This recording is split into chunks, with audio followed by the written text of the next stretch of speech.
డబ్బు, అనారోగ్యం, ఉద్యోగం, వ్యాపారం అప్పులతో బాధపడుతున్నారా? వెంటనే జేకేఆర్ గురువు గారికి కాల్ చేసి అపాయింట్మెంట్ తీసుకోండి.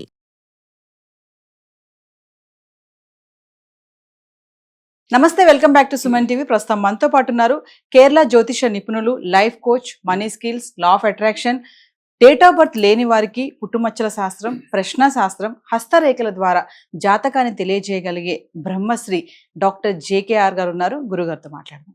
నమస్తే గురుగారు. నమస్కారం.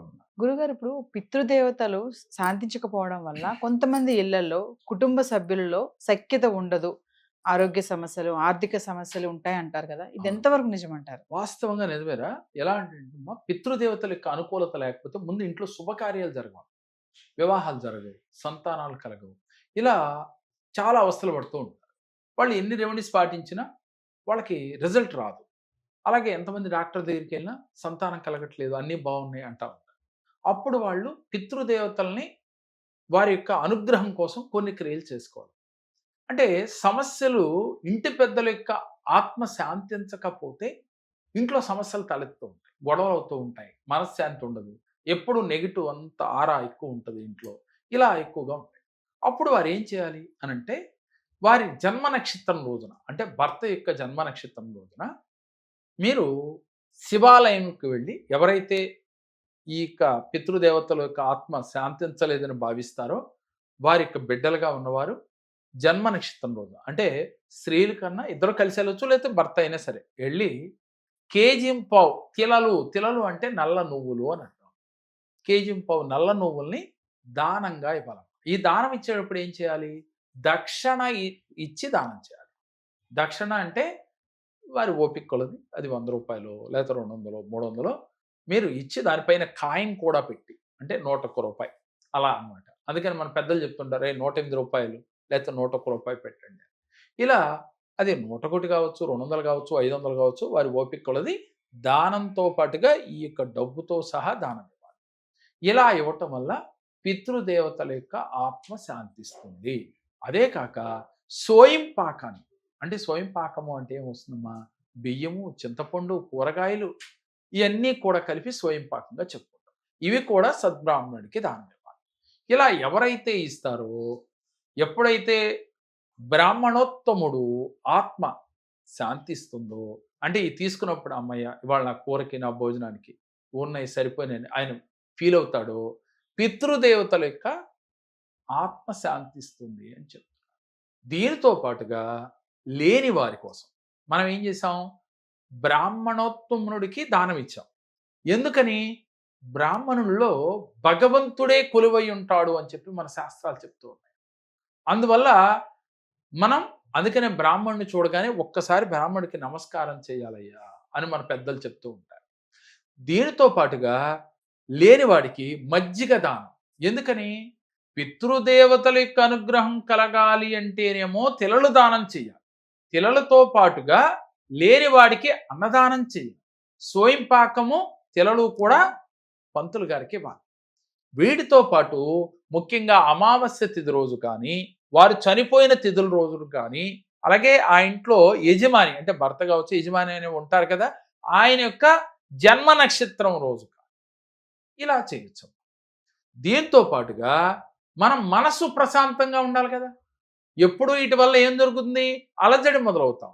ఈ మనసు ప్రశాంతత రావటం కోసం చంద్రుడి యొక్క అనుగ్రహం కావాలి. మనసుకు కారకుడైన వాడు ఆస్ట్రాలజీలో చంద్రుడు. ఈ చంద్ర భగవానుడు అనుగ్రహం కావాలి అంటే మనం బియ్యం దానం ఇవ్వాలి. అంటే లేని వారికి అన్నదానం చేయొచ్చు, అనాథ పిల్లలకి బియ్యం డొనేట్ చేయొచ్చు, ఎక్కడైనా అన్న సంతర్పణలు జరుగుతున్నప్పుడు బియ్యాన్ని దానంగా ఇవ్వచ్చు, లేక బ్రాహ్మణులకు కూడా బియ్యం ఇవ్వచ్చు. ఇలా ఎవరైతే చేస్తారో, అలాగే మజ్జిగ దానం చేయొచ్చు, అలాగే మంచినీటిని దానంగా, అంటే ఇప్పుడు వేసవకాలం కదా, వేసవకాలంలో మనం మంచినీటిని ఏర్పాటు చేయొచ్చు. పక్షులకి, జంతువులకి కూడా నీటిని ఏర్పాటు చేయొచ్చు. సహజంగా మనుషులకు అందరం చేస్తూ ఉన్నాం కదా, మరి మూగజీవాలకు కూడా మనం చేసినట్లయితే వెంటనే మన పెద్దలు దీవిస్తారు, ఆత్మ శాంతిస్తుంది. అలాగే మూగజీవాల యొక్క ఆత్మ గనక మనకి దీవిస్తూ ఉంటే మనం ఈ కర్మల నుంచి బయటపడతాం. దీనితో పాటుగా ఉన్నతంగా ఎదగాలి, జీవితంలో ప్రశాంతంగా ఉండాలి, కష్టాలే ఉండకూడదు అనుకుంటే మనకు వచ్చిన దాంట్లో 10% చాలు. ఇంకా కూడా మీరు మనసు అంగీకరించకపోతే 5%. ఇలా అన్నదాన కార్యక్రమాలకు కానీ, ఇలాగే మనం మజ్జిగ దానంలో కానీ, అలాగే లేని వారికి, అలాగే ముఖ్యంగా అనారోగ్య సమస్యలతో ఉంటారు కదమ్మా, ఎక్కడ గవర్నమెంట్ హాస్పిటల్లో లేని వారు, డబ్బులు లేక గవర్నమెంట్ హాస్పిటల్లో జాయిన్ అవుతారు చూడరా, అలాంటి పేషెంట్లకి మీరు అన్నదానం చేసిన, వస్త్రదానం చేసిన, అలాగే ఫ్రూట్స్ను కానీ పంచినా కూడా మీకు శీఘ్రమే ఫలితం వస్తుంది. అంటే పెద్దల దీవెన పొందాలి అంటే మనం వృద్ధులకి చేయాలి.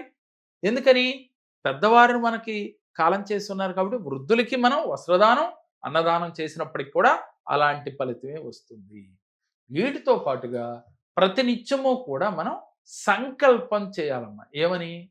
పితృదేవతలకి వాళ్ళు చనిపోయిన తిథి రోజున వారి ముందు ఇష్టమైన పదార్థాలు పెట్టి మనసులో సంకల్పం చేయాలి. చేసి వారి పేరు తలుచుకుని లేని వారికి వస్త్రదానం, వారి పేరు తలుచుకుని అన్నదానం చేయాలి. ఇలా చేసినట్లయితే సద్బ్రాహ్మణుడికి ఇందాక చెప్పినట్లుగా స్వయం పాకం ఇలా ఇస్తే ఈజీగా పితృదేవతల యొక్క అనుగ్రహం కలుగుతుంది. కలిగి మీ ఇంట్లో శుభకార్యాలు జరుగుతాయి. వీటితో పాటుగా మనం ప్రతినిత్యం చేయవలసింది ఏంటి అంటే ధ్యానం చేయాలి. మీలో భయాన్ని వదలాలి. ప్రతినిత్యం మనకేంటి, ఎవరో మాలాంటి వాళ్ళ దగ్గరికి వచ్చినప్పుడు మీకు పితృదోషం ఉందని చెప్తాం. చెప్పగానే మనిషిలో ఒక భయం ఏర్పడుతుంది. భయం ఏర్పడిపోయి అసలు నేనేం చేయాలి ఇప్పుడు అనే ఒక ఘర్షణ ఏర్పడుతుంది. ఈ ఘర్షణలో ఏమీ చేయలేక నిస్సత్తు అయిపోతాడు. అంటే నేనేమీ చేయలేను, నాకు పితృదోషం ఉందంట, నా వల్ల ఏమీ కాదు, దీనివల్ల నేను ఎదగలేకపోతున్నాను. ముందు ఆ పదాలని పక్కన పెట్టాలి. నేను ఇలా ఉంది, దీనికి రెమెడీ చేయండి అని చెప్పాను. ఆ దోషం వల్ల నువ్వు ఎదగలేకపోతున్నావు అని చెప్పలేదు. ఆ దోషం ఉందయ్యా, దానికి రెమెడీ చెయ్యి, చేస్తే నీకు సపోర్ట్ అవుతుంది, నీ కష్టానికి తగ్గ ఫలితాన్ని అందుకుంటావు, ఇంట్లో శుభకార్యాలు జరుగుతాయని చెప్పాను. అంతేగాని నువ్వు అది చేయకపోతే జీవితంలో ఎదగలేవు అని చెప్పలేదు. అలా చెప్పకూడదు కూడా. మీరు కూడా అది నమ్మకుండా మీరు ఆ రెమెడీ చేస్తూ పాజిటివ్గా ఆలోచిస్తూ పాజిటివ్గా ఉంటూ ప్రతినిత్యము కూడా నేను ఏదైనా సాధించగలను, నేను అనుకున్న విజయాన్ని నేను దృఢ విశ్వాసంతో చేస్తాను అనే ఒక దృఢ సంకల్పం మీలో ఉండాలి. అది ఉన్ననాడు ఇలాంటి రెమెడీ చేస్తూ ఈ దృఢ సంకల్పాన్ని మీరు పెంచుకుంటూ ఎదరికెళ్తూ ఉంటే జీవితంలో ఇలాంటి కష్టాలు వచ్చినా కూడా మీరు ఈజీగా బయటపడగలుగుతారు. కష్టము రావటం కేవలం గ్రహాల యొక్క అనుకూలత లేకపోయినా, పితృదేవతల యొక్క ఆత్మ శాంతించకపోయినా, లేకపోతే వాళ్ళ ఘోషకు గురైనా కూడా మనకి కష్టాలు వస్తూ ఉంటాయని మన శాస్త్రాలు తెలియచేస్తూ ఉన్నాయి. అయితే వీటితో పాటుగా మీరు అది ఉన్నవని భయపడితే మరీ ఎక్కువ కష్టాలు వస్తాయి. నేను అదే చెప్తూ ఉంటాను, ఇది ఉంది, అమ్మో నేను ఇంకేమీ చేయలేను అనుకోవద్దు. ఉంటే ఉన్నాయి, ఏమీ కాదు, దానికి రెమెడీ చేశాను, అది క్లియర్ అయ్యింది, నేను ఇప్పుడు దృఢ విశ్వాసంతో నమ్మకంతో ముందుకు వెళుతున్నాను, నాకు ఏ సమస్య నన్ను ఇబ్బంది పెట్టదు అని మీరు ముందుకు వెళ్ళినట్లయితే వెంటనే రిజల్ట్ వస్తుంది తల్లి.